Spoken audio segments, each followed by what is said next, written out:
You must have leaders and heroes inside of your organization that will truly champion your vision and your mission so that you can become a force for good throughout the world. And in this episode, Britnie and myself will be talking about exactly how to do just that.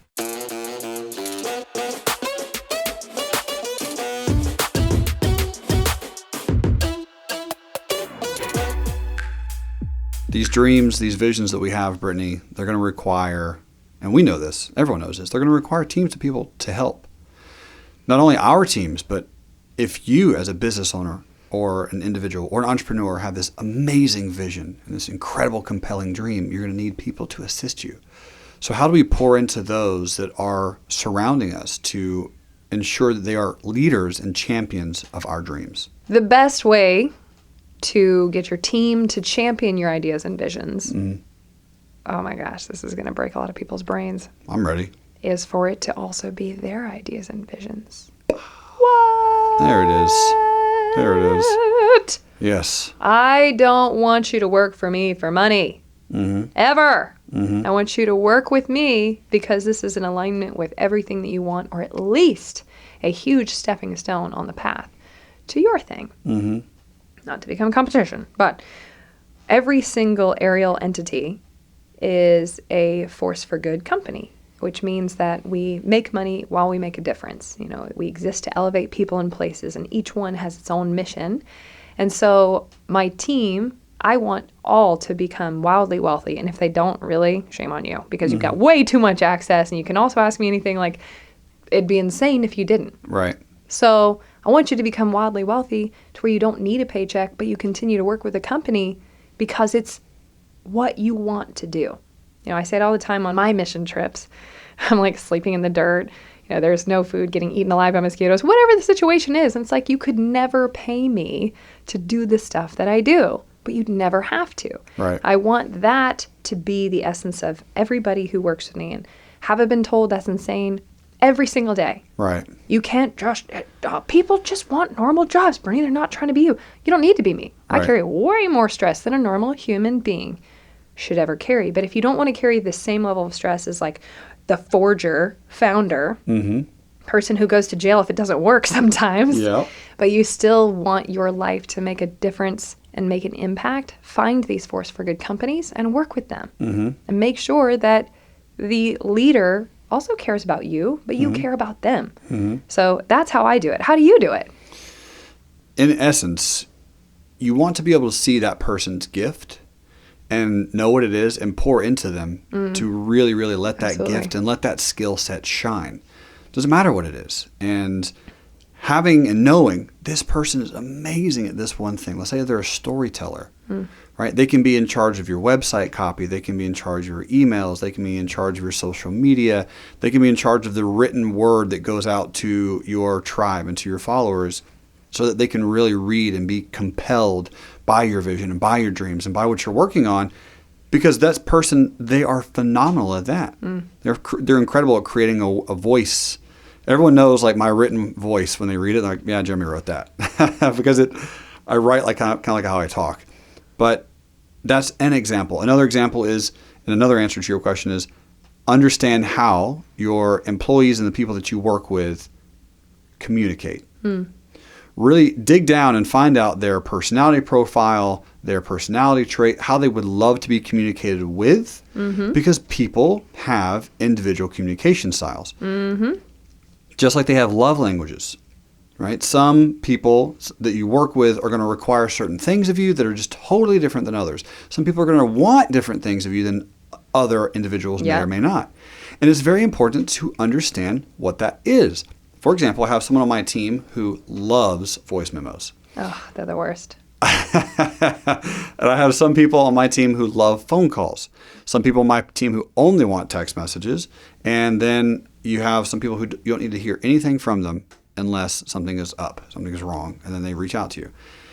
It's one of those aspects where learning how the communication style is effective, also letting everyone know what your preferred communication style is, and just being open, creating a good open dialogue, and discussing things with them. Right. Making sure that people know your vision, making sure people know your mission, and discussing with the people that you work with openly.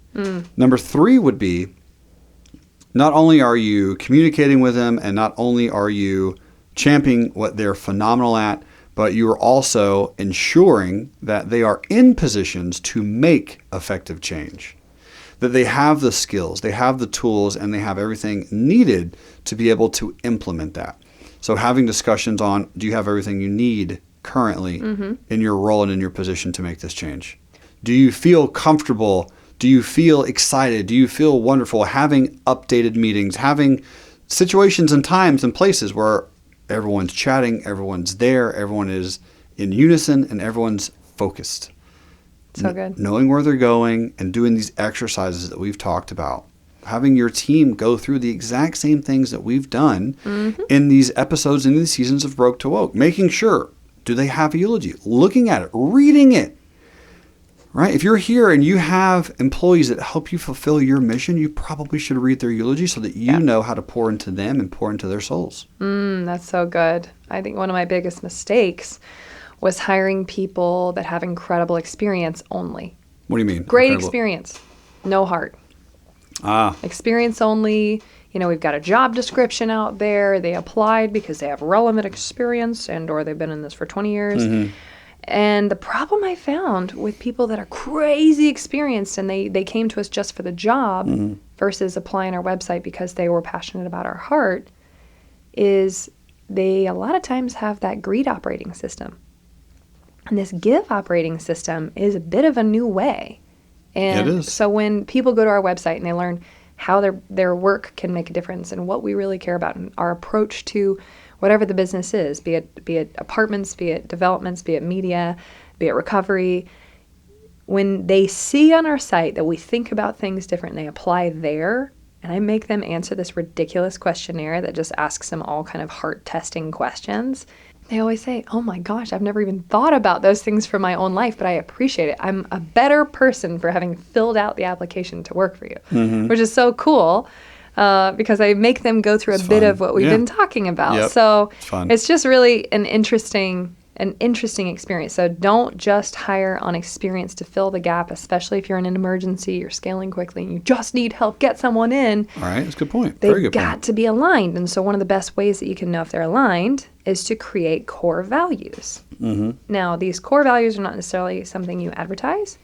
They're internal filters for hiring, firing, raises, and continued growth. Do you have your core values outlined? Nope. I don't. Oh my gosh. I know. I have my internal personal core values, but that's a great question.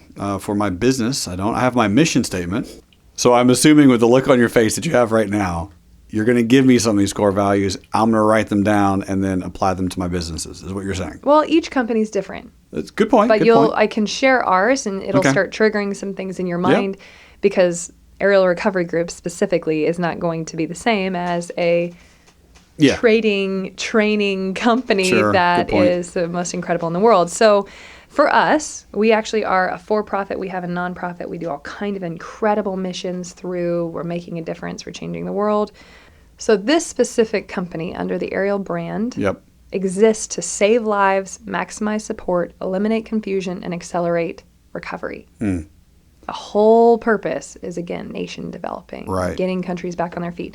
So we created some core values, and a lot of times those can be born from your irritation. What bothers you about other companies? What bothers you about past employees? What made them not a fit? What great employees do we have that make it a great fit? Like what makes them fit? So number one, first and foremost, we exist to save lives. So if at any point we're trying to do something or sabotage someone just to get some more fame or donations or whatever, like we're off track. So number one, whatever it takes, whoever we have to help, however we have to help, we're saving lives. Nothing else matters. That is primary. We always find a way. That is huge. If I've got some annoying person who's like, we can't get in the country, we can't do this, we can't do that, are they a right fit? Nope. We can always find a way. Always find a way. We bring order. Disaster zones are full of chaos. We're not going to create chaos. We're not going to add to the chaos. We're not going to add any drama either. We bring order. We're a place that chaos goes to die. I love that. We bridge purpose, either by sharing externally how other nations can be involved, how you can join in the recovery, or by taking veterans, these incredible military personnel, a lot of them are special forces, taking all of their incredible skills once they retire from the military and joining our force.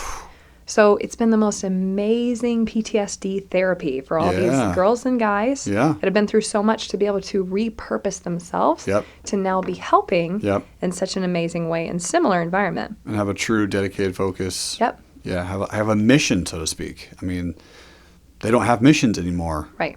They're retired. Yeah. The We Bridge purpose, the whole thing there means that we're collaborative. A lot of these organizations, which annoys me, is they just want it all to be them, all to be them, all to be them. No, it's going to take all of us, and we all have the same mission. So why are you being weird? You'll see this in these disaster zones. It's crazy. We're strategic planners. We don't just jump in there and have people get hurt or take from the much-needed resources. We actually come and we make the place better for being there versus adding to the problem. We're culturally sensitive. We're not the great American heroes here to save you. Like, we're here to work by, with, and through you and your people as force multipliers. And the last one is we are force multipliers. So, again, those are the filters in which somebody would make sense for our team or not. This decision makes sense for our organization or not. And we put a lot of those into all of our internal meetings. One of the ways to get your team to remember them is we would have an award every Monday, and we would have the rock star of the week. Would have to pick somebody on the team that was a rock star last week and why they exemplified one of the team core values. Yep. And then they get like $40. Yeah. Whatever was in my purse was like mystery money. Yeah. $20, somebody gets a quarter. Now that we're all virtual, I'm Venmoing them money. So nice. But it's a really fun way for them to be noticing. Yep. Showing appreciation. Right. The team to recognize them and for them to be blessed. So it's fun. Those are all incredible applications of doing it because, again, just the reward system, the recognition system, the support system, showing that you care is, in a way, I'm trying to think of like if it's a specific love language or not, but either way, like it is a love language for your employees. It'd probably be a great book of love language for your employees. I do that, actually. Yeah. That's one of the things that we do. I wrote that down to talk about is we have everybody on the team take a love languages, and we make sure to tell them this is not in your one-on-one relationship. Right. This is how do you feel most appreciated. Yeah. And some people are, the one that always messes me up, it's that quality timers, dang it. I'm the worst with quality timers. I don't just like sit around. And so I have to ask all my quality timers, okay, how do you actually feel appreciated by me? Because you never know. Those are the wild cards. Sorry, quality timers. Yeah. But I don't know. You never know what's enough for them. Yes, because it can be just talk to me on a park bench for 30 minutes. Right. It could be 17 hours on a park bench without looking at your phone once or looking away at any birds. Right. It could be responding to my text quickly. Yeah. So when we're sitting in a room and we've done the love languages and everybody's going through their first one and their second one, all the quality timers need to share what's the best way that you feel appreciated by all of us. You know one thing I respect about you? What? You're very open about things you're not good at. And I appreciate that. Because you're telling me right now, like, hey, I mean, the world is hearing this. Hey, if that is your love language, thank you. And thank you for sharing. It's going to be hard. Let me figure it out. Yeah. Because you're saying, I'm not the best at that. I don't, let me work on that, right? Let me go through it. Because acts of service, you're a boss. You're an absolute pro. Okay, if someone's love language is acts of service, you and them are going to work phenomenally well together, famously well. Yeah. Yeah. Because that's your number one. That's your love language. Yeah. What I've found is the way you receive love, your top receive, may be different than your top give, too. True. Which may be for a different episode. But it's cool to learn, especially with your significant other, how that is. And me and my significant other, I receive love through acts of service, like every business entrepreneur. Yeah. And he receives it through words of affirmation. As soon as he does something wonderful, I am so open about, oh my gosh, I can't believe you did that. Thank you so much. So it's just like wonderful tornado of me going above and beyond saying thank you and him doing constant sweet things that make my life easier. Yep. It's a really nice synergy. It's not a pain. Yes, precisely. And doing that for your team, doing that for your leaders, knowing that you need to elevate and knowing that you don't have to be the person. right? You don't have to be the number one at every business. You don't have to be CEO. I have many businesses that I'm a part of that I'm not CEO. And that's perfect, right? I can be a visionary in one company and have someone else be that visionary, and I can just be the owner or part owner of that company, right? Or a very small owner. I'm just there as a consultant, and I own part of the company's equity, and I'm just there to lend ideas and to be the rock that they, cry on, or the shoulder they cry on, because as you mentioned earlier, sometimes you got to complain up. Yep. Right? And gripe up, as you say. And so I can be that up for them. And hey, if you need me, call me. Let's reach out. Let's connect. Let's figure out how we can make that happen. And then let's go forward. That's cool. Yeah. We have another one. It's a no manager rule. Now, this is weird. Oh, this is going to be fun. I believe in hiring incredible grown adults. Mm. And if you are an incredible self-motivated grown adult, you don't need someone to manage you.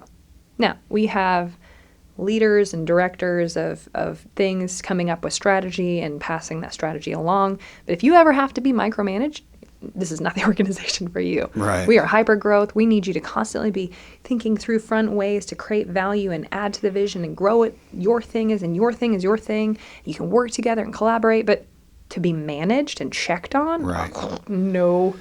You mentioned the word. You said it. What? Value. Yes. Right? How do they add value? How can you add value? In fact, and not even making this up, people, that is the title of our next episode. We even have it written down. Nice. How to add value. How to create value. Let's talk about it. We're going to be there.